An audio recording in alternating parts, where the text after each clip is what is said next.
అనేకమైనటువంటి ఆరోపణల మీద ఫోన్ ట్యాపింగ్ కావచ్చు, లేకుంటే బాండ్ల విషయంలో కావచ్చు, కేంద్ర ప్రభుత్వం రాష్ట్ర ప్రభుత్వాలు దానిపైన సమగ్ర ఒక సిట్ ఏర్పాటు చేసి దాని మీద నోటీసులు ఇస్తే ఇష్టానుసారంగా వాళ్ళ భాషలో, కేసీఆర్ గారి భాషలో చెప్పాలంటే సన్నాసులన్నా ఎదవలన్నా వాళ్ళకి ఏదైనా నడుస్తుంది, మేము తప్ప మేము దొరలము, ఈ రాష్ట్రంలో ఉన్న ప్రజలందరూ కూడా మా బానిసలు కూలివాళ్ళు అనే విధంగా మాట్లాడేటువంటి తత్వం.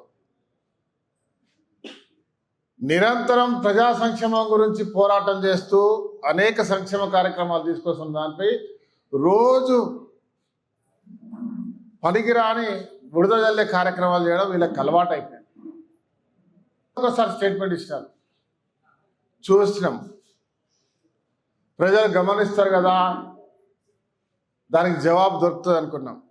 కానీ ఒక అబద్ధాన్ని పదే పదే మాట్లాడి నిజం చేయాలి, మంచి జరుగుతూ ఉంది దాన్ని నాశనం చేయాలి, బురద జరగాలని ఒక సంకల్పం పెట్టుకొని ఇలా బీఆర్ఎస్ పార్టీ నాయకులు అనేటోళ్ళు మాట్లాడడం తీవ్రంగా ఖండిస్తూ ఉన్నాం. ఈ ప్రజలు ఎవ్వరు కూడా ఆ భేదాలు దీన్ని హర్షించారు. ముఖ్యంగా రామగుండం ప్రాంతం మీద కక్ష కట్టినట్టుగా వారి యొక్క ప్రవర్తన ఈరోజు కనబడతా ఉంది. రామగుండంలో థర్మల్ పవర్ ప్లాంట్ కడతామని ప్రభుత్వం ముందుకు వస్తే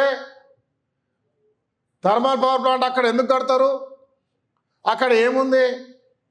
ఎన్టీపీసీ కడతా ఉంటుంది, దాంతో కడుతుంది, అది ఎందుకు కడుతున్నారు అనేటువంటి ఒక దౌర్భాగ్యమైన మాటలు మాట్లాడుతున్నప్పుడు నేను అడుగుతా ఉన్న హరీష్ రావు గారిని, మీరు అధికారంలో లేనప్పుడు రామగుండాన్ని చీకటిమయం చేస్తా ఉన్నారు, దేశానికి వెలుగునిచ్చిన ప్రాంతం అని గట్టిగా మీరందరూ కూడా పాదయాత్రలు చేసి మేము తెస్తామని అబద్ధాలు ఆడి ఈ ప్రాంతాన్ని నిండా నిలువున ముంచిన దుర్మార్గమైనటువంటి వాళ్ళు మీరు కాదా అని అడుగుతున్నా.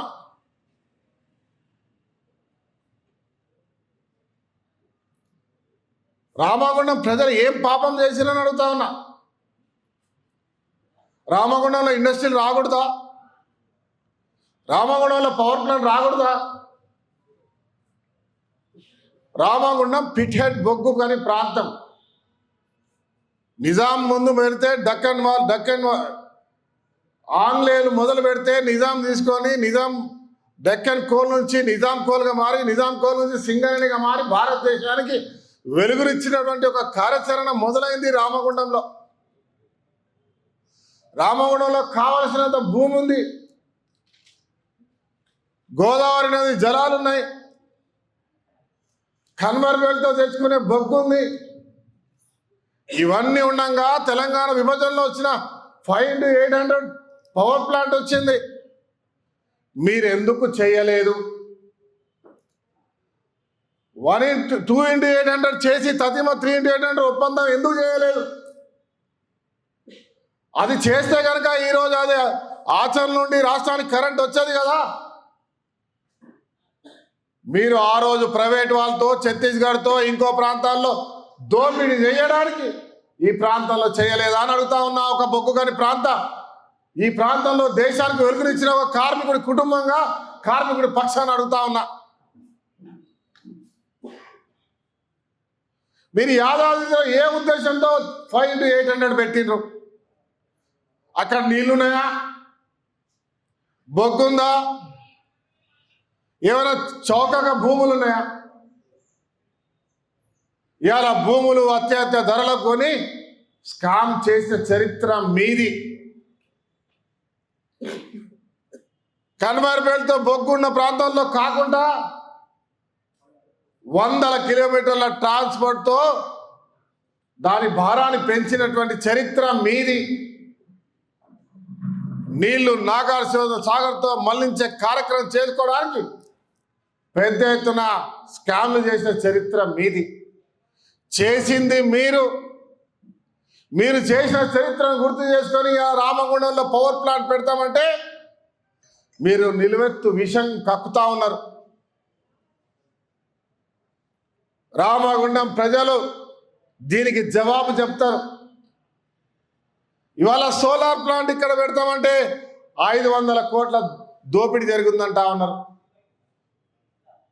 సిగ్గుమానం ఉందా అని అడుగుతున్నా. 10 సంవత్సరాలు రాజ్యాన్ని నడిపి ఈ రాష్ట్రాన్ని దొరల రాజ్యంగా గడిలు కట్టుకొని ప్రశ్నించే గొంతును అణిచివేసినటువంటి చరిత్ర మీది.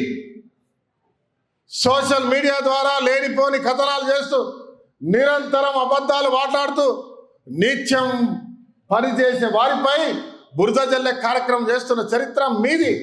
Subscribe us and press the bell icon for more interesting updates.